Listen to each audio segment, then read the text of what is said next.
Right now, the National Weather Desk tracking the tropics, what we know about two new systems in the Atlantic.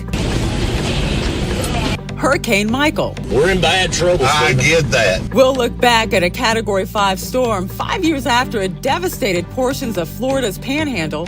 But this one, catastrophic is the right word for this one. Great grapes, how weather has impacted this year's crop in Michigan. They say historically that stress fines give the best fruit. And we continue to count down to this weekend's annular eclipse. Everybody in the continental United States is going to experience the eclipse. From our nation's capital, this is the National Weather Desk.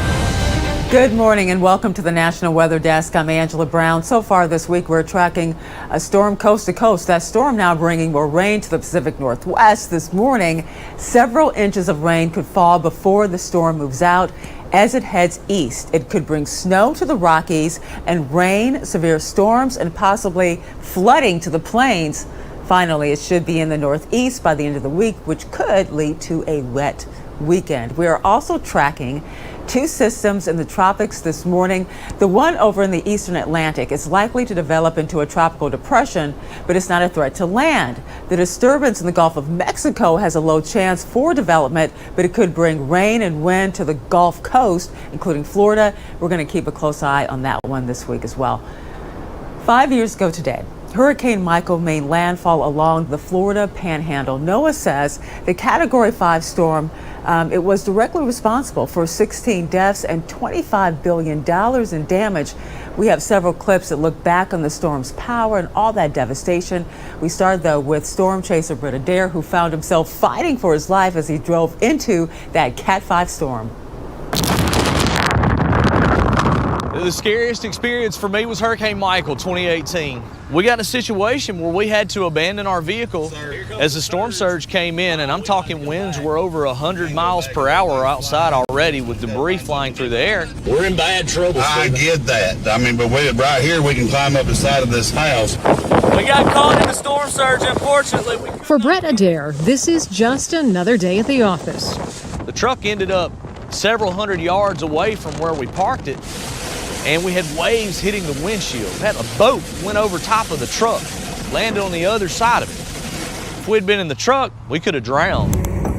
Houses, condos, hotels, and inns are full of gaping holes, and the things that were inside of them on Wednesday morning are now in piles on the side of Highway 98. We're riding with a chaplain. He's here to pray with folks. You know, I can't imagine if, that was my house and it happened to me. I'd probably want a minister to come pray with me as well. Captain Jacob Williams led this mother, her son, and his girlfriend in a prayer. They're from Atlanta, and this was their vacation home. It's mostly a loss. They also have grandparents on Mexico Beach who live here year-round.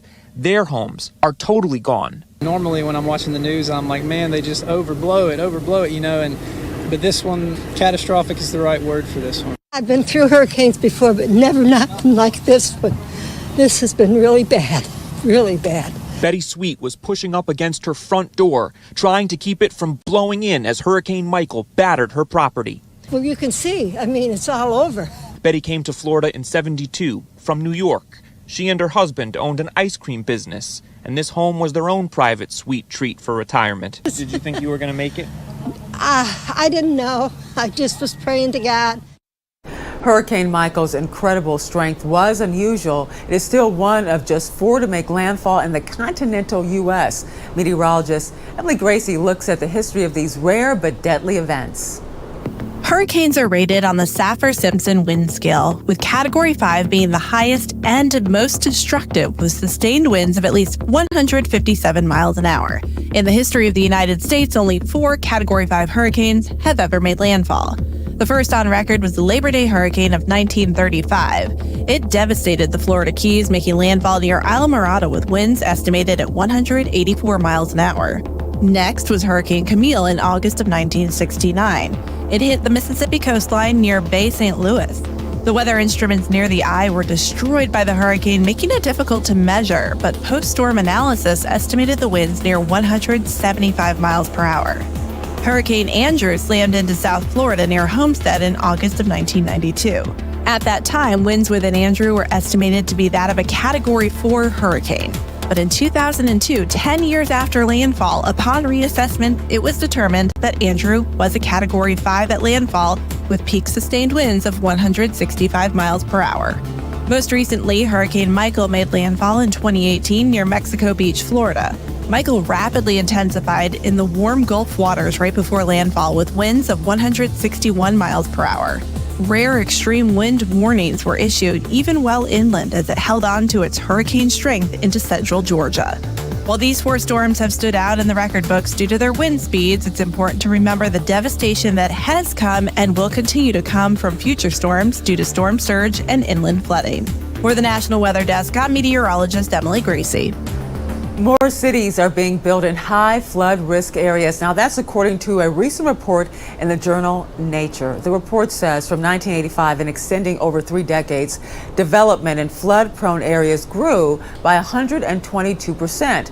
Researchers say there is more exposure to all types of flooding, but they note that coastal flooding is increasing at the fastest pace. East Asia and the Pacific region are the places with the highest exposure to flooding.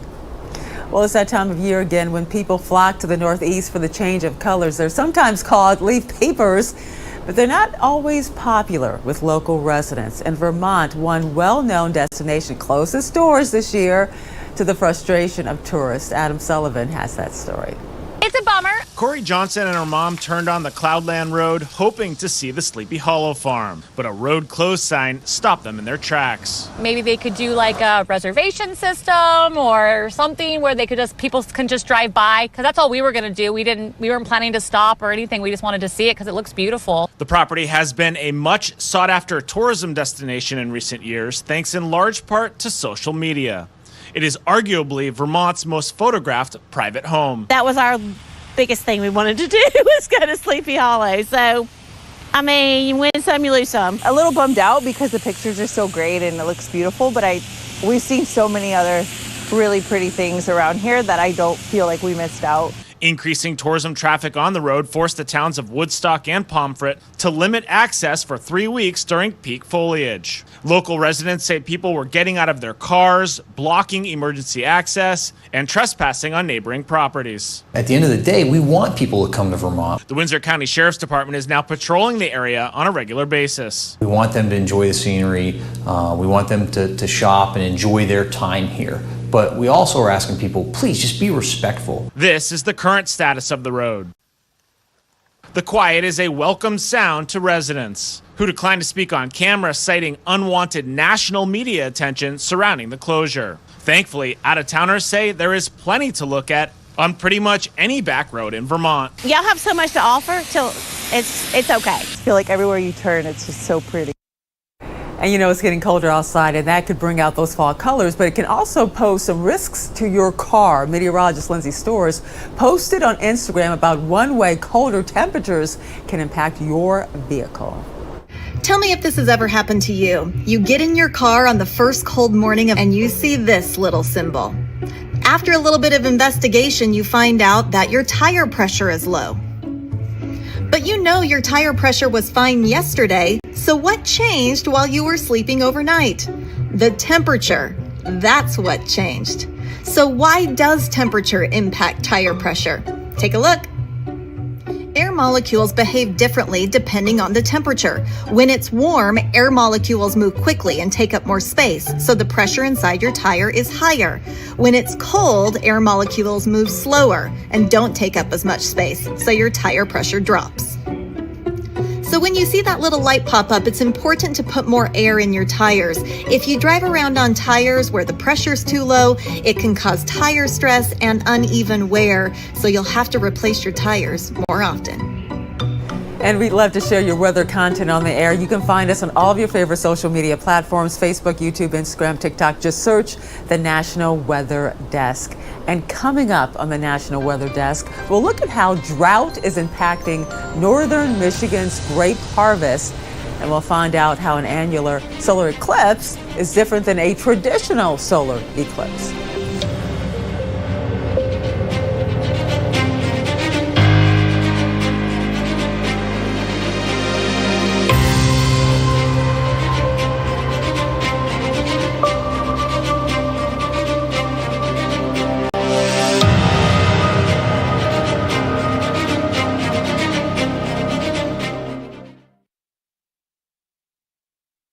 Well, low pressure system up to our north and west will continue to just sit there and spin as we head through the day today, into the day tomorrow as well. But notice more in the way of clouds over towards New York through the daytime today. We are going to see the threat for some scattered showers as well. There could be some isolated showers in areas in southern New England as well as Vermont. And then that continues as we head through the day on Wednesday. As we look at the temperatures for the daytime today, highs will top out in the 60s for most, 50s for some.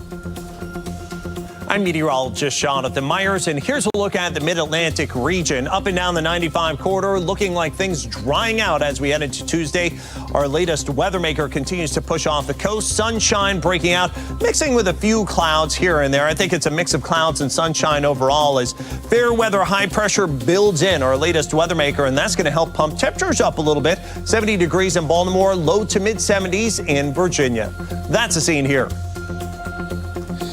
I'm meteorologist Vetus Reed. Here's a look at your southeast forecast highs for the day. 75 in Nashville, looking at Birmingham, 82, Mobile, 84, Charleston, 81 degrees, Jacksonville, 83, Tampa, about 86. You can see plenty of sunshine, clear skies up here around Atlanta, just some scattered clouds south as you get around Jacksonville. There's a frontal boundary down here that's going to kind of stick around, giving some clouds across parts of southern portions of Georgia along the Gulf Coast, but it looks like showers stay south.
Weather Window, presented by the National Weather Desk.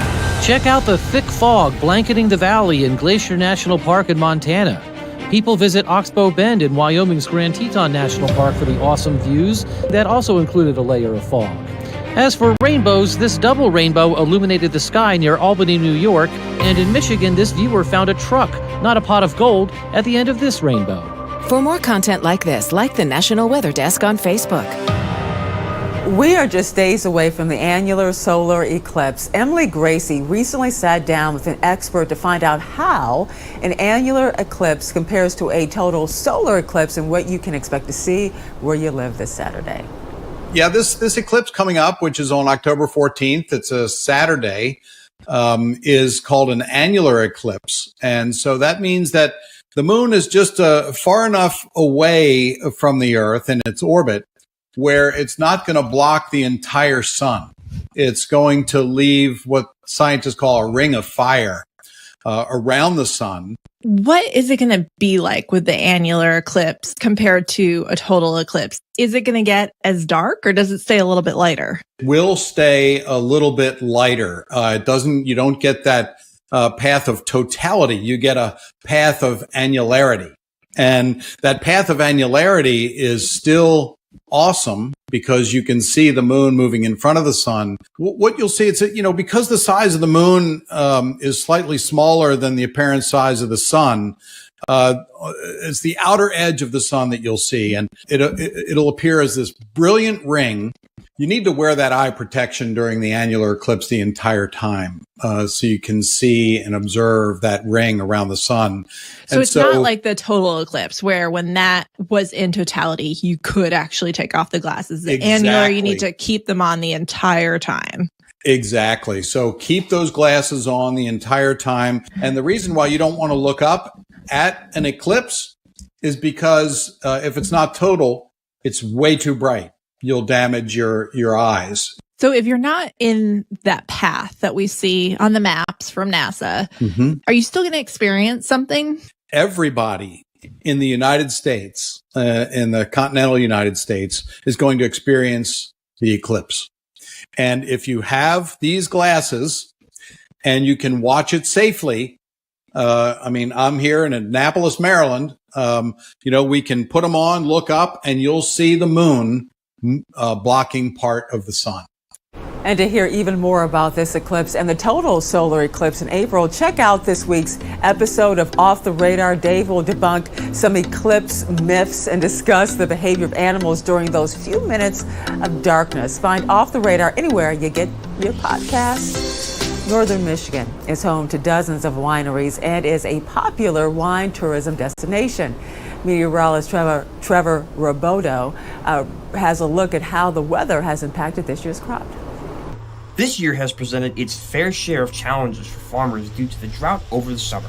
But sometimes the lack of rain is a positive for some crops. We had a little bit of drought. We're irrigated here on the farm, so we were able to turn the water on, which was pretty nice. We did see a little bit of drought conditions early on. Sometimes that's nice. Grapevines like to be stressed a little bit. They say historically that stressed vines give the best fruit. So we're not too worried about a little bit of drought. We've also had a warm beginning to the fall this year. Hopefully we get a longer fall. That's the hope, is that we get the back end. That'll help us extend our season. We're pretty much in a sprint, as opposed to the West Coast is in a marathon as far as growing season goes. We are up and running fast, and the grapes have to ripen quickly. They have to harden off quickly so they can go into dormancy. And if we get this longer fall, that would be optimal. And if we get an extended fall, Briggs is expecting a great harvest season. If all things go well, then we're going to see a pretty good year, I believe, wine-wise across the area. And for some, wine harvesting and processing has already begun. Today we are pressing the last of some varieties, Chardonnay and Pinot Noir, for sparkling product.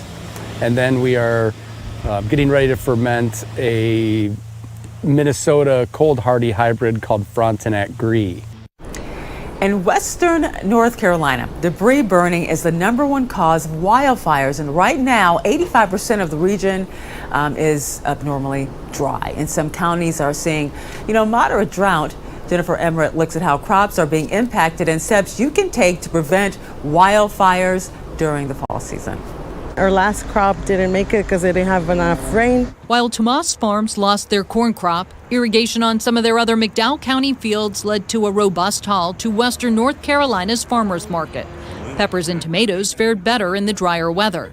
But with temperatures expected to have many turning to a heat source, these drier conditions have prompted warnings from the North Carolina Forest Service. A lot of times people are dumping their stove ashes and they'll rekindle and start fires as well. There are also concerns around the beginning of fall cleanup. As property owners begin to clear leaves and burn debris, it's the #1 cause of wildfires in the mountains, with most outdoor fires human-caused. The North Carolina Forest Services encourages those doing cleanup in the current dry conditions to have tools on hand to keep burn piles from getting out of control.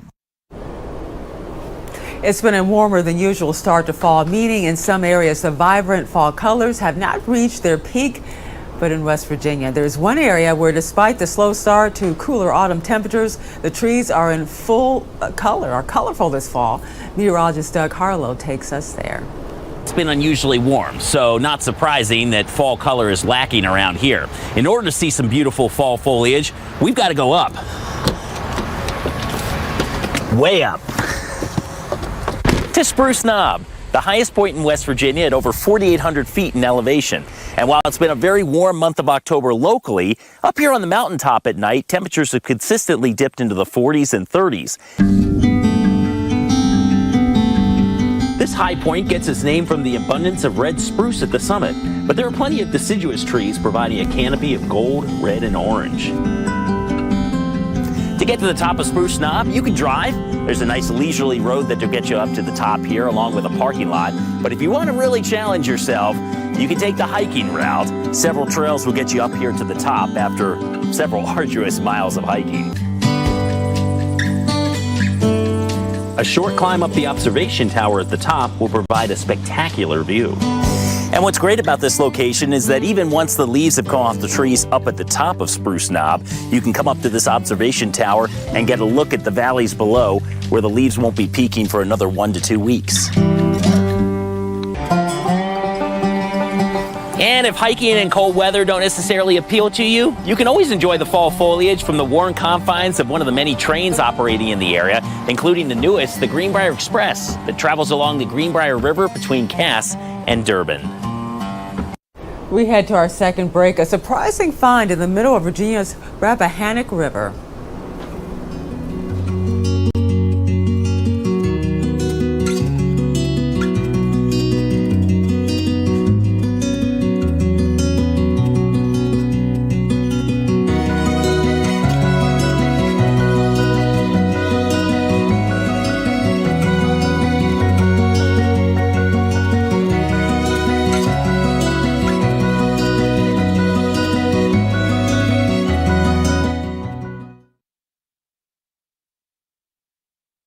Good Tuesday morning, everyone. I'm meteorologist Andrew Buck-Michael. Take a look at your weather across the Midwest. Look at all this sunshine. Enjoy it as we continue into the Great Lakes. Still dealing with the remnants of Tropical Storm Philippe just spinning down some showers across Michigan.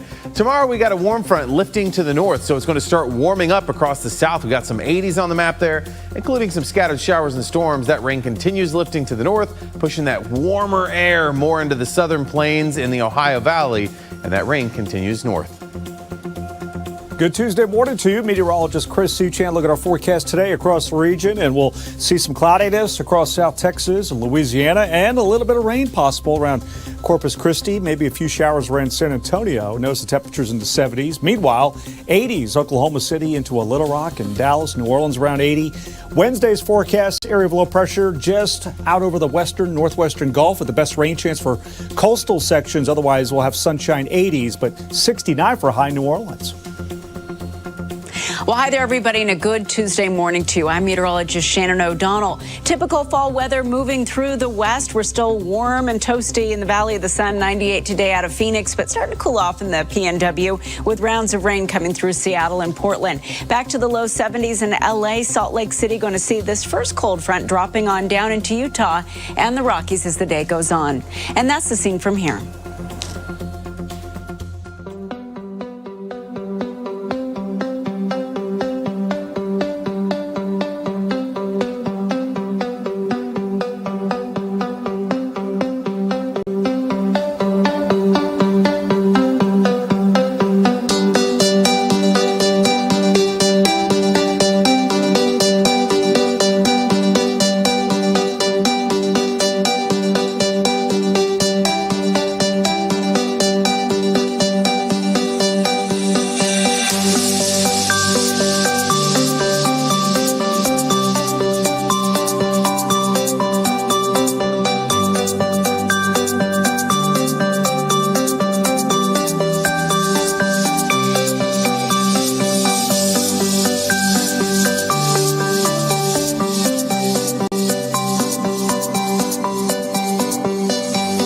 You are watching the National Weather Desk. This time of the year, waterspouts are common on the Great Lakes. Meteorologist Christian Palacio explains waterspouts and why they are so common there this time of year. Late summer to early fall is a time when waterspouts are prone to happen across the Great Lakes. And here's why. They are very similar to tornadoes, except they happen over water instead of land. But here are the ingredients that help it form. We have warm lake waters at the surface and cold, dry air coming in from the north. The warm and cold air masses mix and they form a column of air. Then the thunderstorm updrafts the air, which eventually makes the column of air and misty waters vertically, forming a wall cloud. And if it doesn't touch the surface, it's just a funnel cloud. But if it does, then that is a waterspout, as you could see in this animation right here. Now, Lake Michigan sitting right around the 70s, according to what the graphic is showing here, especially around the southern portions of the lake, which is warm enough for the surface. As we transition to the cooler months before the lake temperatures cool down, we could possibly have more instances of waterspouts.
Thank you so much for joining us. Tomorrow on the National Weather Desk, we look at how the weather is impacting apple crops in the Maryland and Virginia regions.